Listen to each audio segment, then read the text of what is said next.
when you attend a funeral, it is sad to think that sooner or later those you love will do the same for you.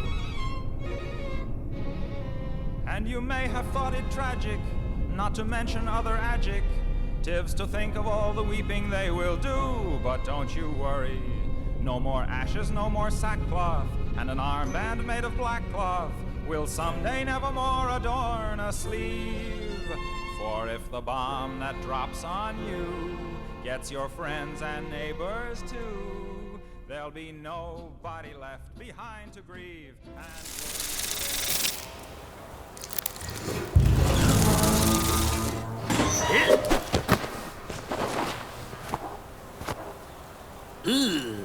Yep.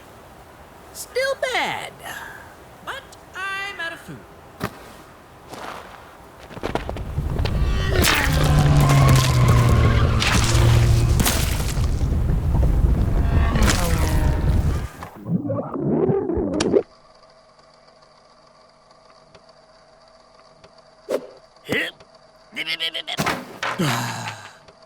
Hi there! My name is Ben, Luke, and yes, I do have two first names. And yes, it did confuse secretaries before the war. I am a survivor in this, the post-nuclear wasteland of Dallas, Texas. Or at least that's what they called it before the war. I have no clue what they're doing in there nowadays. I don't dare step foot in that city.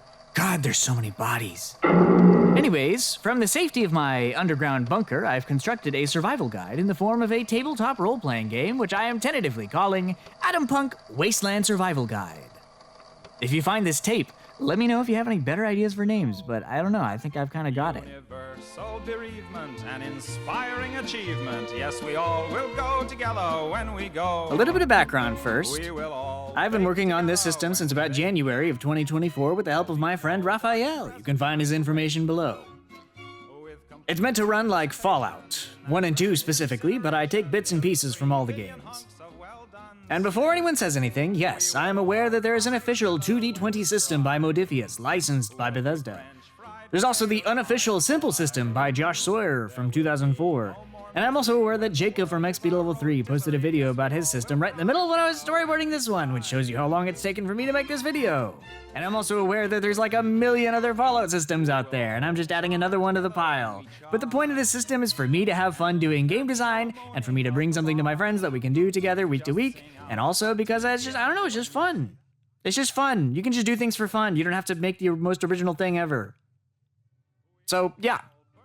With all that out of the way, there'll be no need to stand and wait. let's go over some basics. If you somehow got here through my beautiful animation, and not through the tabletop space, a TTRPG is a game you play around a table, or sometimes on the internet, with your friends, or sometimes strangers, where you partake in a shared hallucination of an imaginary world.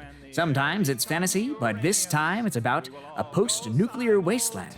Because what's a better form of escapism than pretending to be in a world much worse than our own? Yes, we all will go together when we go. In this first part, we will be going over the roll of the dice, a pun that works a lot better if you're reading the text. We're going to be using a 10-sided dice predominantly, with a 6-sided dice on the side. The 10-sided dice, or the D10, is going to be for attack rolls, ability checks, and saving throws, while the D6 is going to be used for health, damage, and random tables. If you've played any edition of D&D, you probably get what I'm talking about, but if you don't, worry not, we will be going over all this right now. Keep those reefers hidden where you're sure that they will not be found, and be careful. Ability checks, attack rolls, and saving throws. What are those, and how do your dice apply? What do you apply to your dice? Little thing we're gonna call your special score. Special is an acronym that I'm stealing for your 7 ability scores, or sometimes I call them attributes. Strength, perception, endurance, charisma, intelligence, agility, and luck. Each one is pretty straightforward in what they determine.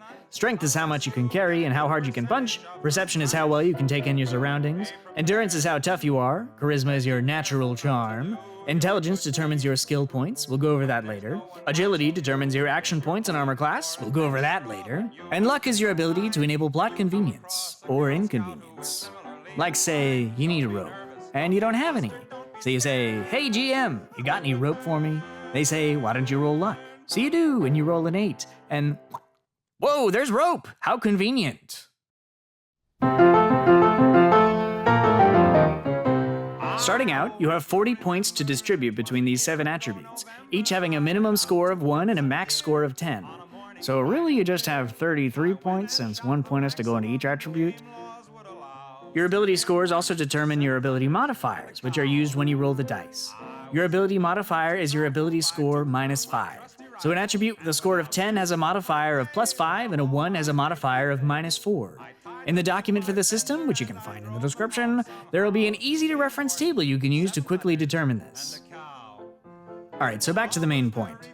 Ability checks are rolls you make where you add one of your ability modifiers. If the task requires more specific skills or is generally more difficult, then you'll add one or more of your skill proficiencies to the mix. Your skill proficiency is a bonus determined by your attributes at level 1 based on some little itty-bitty equations that add and then divide one or more of your ability scores together.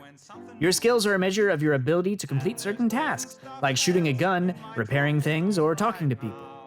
The more points you have in a skill, the higher your proficiency bonus. There's going to be a whole Google sheet that has all the equations hooked up in a quick and easy format so you don't actually have to do any math. How convenient.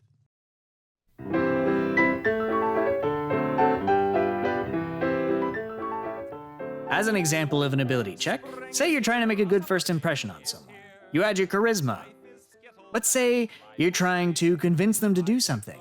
Then you'd add charisma and speech. Say you have something they want. You'd add barter instead of speech. Say you're trying to threaten them with a weapon. You might add strength instead of charisma, plus a relevant weapon skill. Or maybe you're trying to threaten them by revealing a fact or some history to them. You might use your intelligence plus speech, or even plus history, or maybe even both. This whole thing is meant to be very fluid in its approach. Oh, give me a second. So that you don't have to invest in one skill to succeed in any encounter. Like, in a social encounter, speech will help, but you'll still feel like you can add to the conversation in a meaningful way. With cyanide, the sun's shining bright. Everything seems alright when we're poisoning pigeons in the park. Attack rolls are very similar to ability checks in that they usually add 2 modifiers, but the specific modifiers are more set in stone barring special circumstances. Usually a weapon will use 1 ability modifier for attack rolls and then will add the relevant skill bonus. So with guns, you add perception and then your gun's proficiency bonus. If your perception is 8, which gives you a plus 3 modifier, and you have a plus 2 to guns, you add plus 5 to any attack rolls made with a gun. Instead of hitting a DC, you're trying to hit an AC, or armor class. I'll go over that in more detail in the combat video, because I'm desperately trying to keep this video short. Saving throws are the final type of check I want to talk about. They work differently from the other two in that you're hoping for lower numbers. The mechanic for this is directly inspired by the game Cyberpunk 2020 with how they handle death saving throws. When you make a saving throw, it'll be based on one of your stats, like agility. The DC for the saving throw will be equal to 1 number lower than your ability score total. Some checks will be easier, meaning you subtract from the total roll, and some checks will be harder, meaning you add to the total roll. In the text, this will be referred to as a difficulty of plus or minus X. If you roll 1 on the dice, you will always succeed, and if you roll 10, you will always fail. This only applies to saving throws.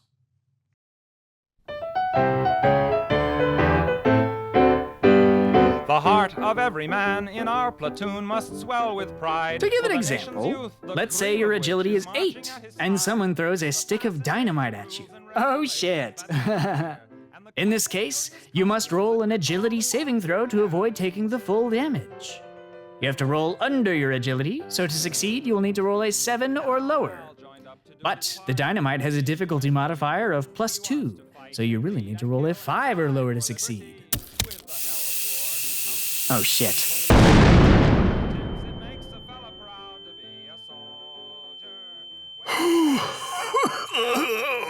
Oh my god. So, something like that normally would have killed me. Because I failed the roll, and I have very few hit points because I am but a man. But I took a perk called Hit the Deck, which allows me to jump out of the way of explosions. What does all that mean? Well, you'll just have to find out when I finish the next video, where I'll go over skills and traits and perks and stuff. If you want to read all about this, I've already made a whole document available for free in the description. It has all the stuff I'm ever going to cover in this system, except for maybe a few things. At some point, I'll release the stat blocks for combat once they've been a little bit playtested, and maybe I'll release a little one-shot adventure, although that last one is not set in stone because the future is uncertain. If you'd like to make it more certain, you can support me on Patreon, so that maybe in the real world, I can call myself a professional animator and/or tabletop game designer instead of working in a restaurant. At some point, I'm also going to start a Discord, and I'll link that in the description too. Maybe we can all get together and playtest, or you can come tell me all the ways my system is dumb and broken and bad. Who knows what'll happen out here? It's fucking crazy! I'm out of stim packs, I'm out of food, and I got run over by a bunch of rugs! So yeah, I'll see you. Goodbye! As it makes a fella proud to be what as a kid I vowed to be. What luck to be allowed to be a soldier.